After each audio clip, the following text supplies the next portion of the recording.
संस्कृत में एक प्रसिद्ध श्लोक है कि अभिवादनशीलस्य नित्यवृद्धोपसेविनः तस्य चत्वारि वर्धन्ते आयु विद्या यशो बलम। यह विद्यार्थियों को संस्कृत में श्लोक पढ़ने के लिए विद्यालयों में उनके पाठ्यक्रम में दिया जाता था या दिया जाता है, अभी भी दिया जाता है। यह भारतीयों में हमारे बच्चों में संस्कार भरने के लिए दिया जाता है ताकि उनमें संस्कार उत्पन्न हो कि अभिवादनशीलस्य नित्यवृद्धोपसेविनः, अपने से बड़े को अभिवादन करने से यानी प्रणाम करने से, अभिवादनशीलस्य नित्यवृद्धोपसेविनः, और नित्य वृद्धों की सेवा करने से, तस्य चत्वारि वर्धन्ति, ऐसे करने से 4 चीज़ों की उन्हें बढ़ोतरी होती है, आयु, विद्या, यश और बल। किंतु आज यह दुर्भाग्य हो चुका है कि हमारे बच्चे इन संस्कार से वंचित हो रहे हैं। अब अभिवादनशील से तो अभिवादन का शील भी समाप्त हो रहा है। अब वह पैर छूना, हाथ जोड़ना अपमान महसूस कर रहे हैं। अब पाश्चात्य सभ्यता से सीख गए हैं और सुबह उठते हैं तो माता पिता हों या शिक्षक हों, सबको गुड मॉर्निंग करते हैं। वृद्धों की सेवा तो वृद्धों को देखकर उपहास उड़ाना और वृद्धों के प्रति वह आदर श्रद्धा भाव धीरे धीरे खत्म होते जा रहा है।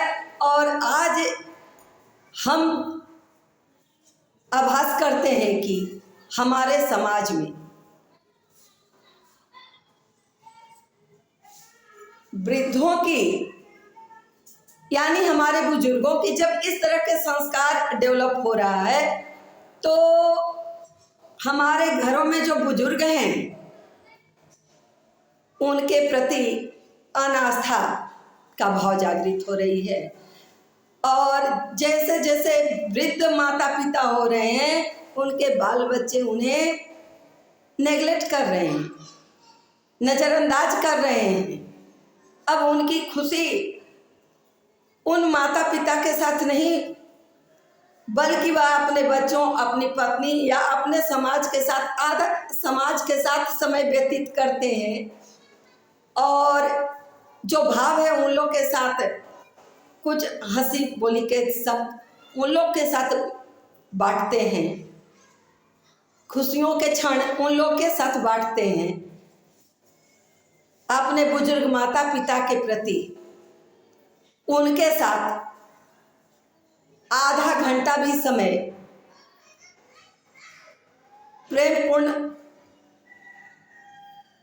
व्यवहार के लिए, उनसे हंसने के लिए, 2 बातें करने के लिए, वे कहते हैं कि समय नहीं है।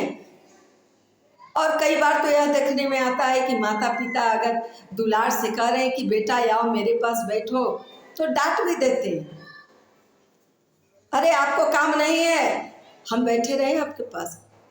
अरे वह कहाँ बैठने का है, वे माता पिता आपको अपने साथ बैठने कहाँ कह रहे हैं।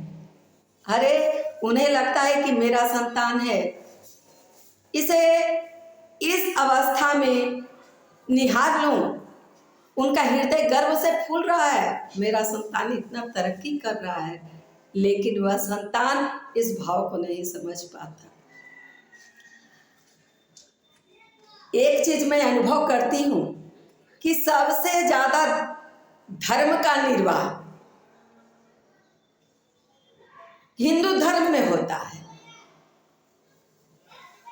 और अधिकांश लोग प्रातः काल से ही घंटियां बजाना, मंदिर जाना, जल ढारना और तीर्थ यात्राओं पर जाना, वहां पर खर्च करना बहुत क्रियाकलाप अन्य धर्मों से अधिक हिंदू धर्म में निर्वाह किया जाता है। लेकिन ऐसा आभास होता है कि मूल जो धर्म है वह धर्म हम भूल गए कि माता पिता जो बचपन से ही पाल पोस कर आपको उस लायक देखना चाह रहे थे, आज उनका हृदय कितना प्रफुल्लित होकर गर्व से ऊंचा हो जाएगा। और आज उनकी आंखों में आंसू है और आपके इज्जत और प्रतिष्ठा के कारण वह बाहर में आपकी शिकायत भी किसी से नहीं कर रहे हैं। बहू की भी वही स्थिति है, पोते पोतियों की भी वही स्थिति है। यह क्या बनाती है? अधिकांश घरों में माता पिता कुढ़ रहे हैं, घुट रहे हैं, किंतु वह आपकी प्रतिष्ठा बचाने के लिए किसी के सन्मुख कह भी नहीं, अपनी आत्मा खोल नहीं सकते हैं। यह घुटन क्यों? अरे भाई, वह घुटन क्यों दे रहे हो? हम बहुत आधुनिक हो गए हैं, बहुत स्वार्थी हो गए हैं, बहुत पैसे कमा लेंगे तो क्या अमर होंगे? हम भी बूढ़े होंगे, हम भी वृद्ध होंगे, हमारे हाथ पैर भी लाचार होंगे।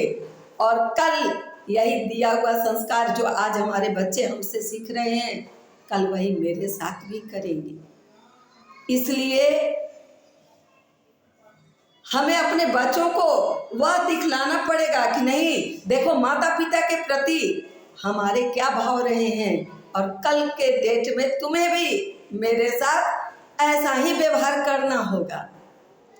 हम अच्छा करेंगे, हमारे बाल बच्चे उसे देखेंगे, वह भी मेरे साथ कल उसी तरह का व्यवहार करेंगे जो आज हम कर रहे हैं। और यह पूजा पाठ जो हम कर रहे हैं वह मात्र ढकोसला न रह जाए। कहते हैं कि पहले आत्मा और तब परमात्मा, इसका अर्थ भी लोग पूरी तरह से समझ नहीं पाते हैं कि पहले दुखी पीड़ित आत्मा को संतुष्ट करें और तब मंदिरों में और मस्जिदों में जो परमात्मा है उनके पास। लेकिन इसका अर्थ को हम लोग अनर्थ बना लिए हैं। कहते हैं पहले आत्मा तब परमात्मा, यानी पहले अपनी आत्मा को कहते हैं कि पहले आत्मा यानी अपने आत्मा को संतुष्ट करो और तब परमात्मा यानी पराय आत्मा को। तो यह अर्थ का अनर्थ बनाकर और जीवन को इस तरह खुद तो अपना जीवन बिगाड़ ही रहे हैं, अपना भविष्य नष्ट कर ही रहे हैं। लेकिन जो सामने वाले हैं, आपके अभिभावक हैं, वे अभिभावक कुंठित और पीड़ित हैं, उनके प्रति भी जागृत होइए, सजग होइए। जय हिंद, जय भारत।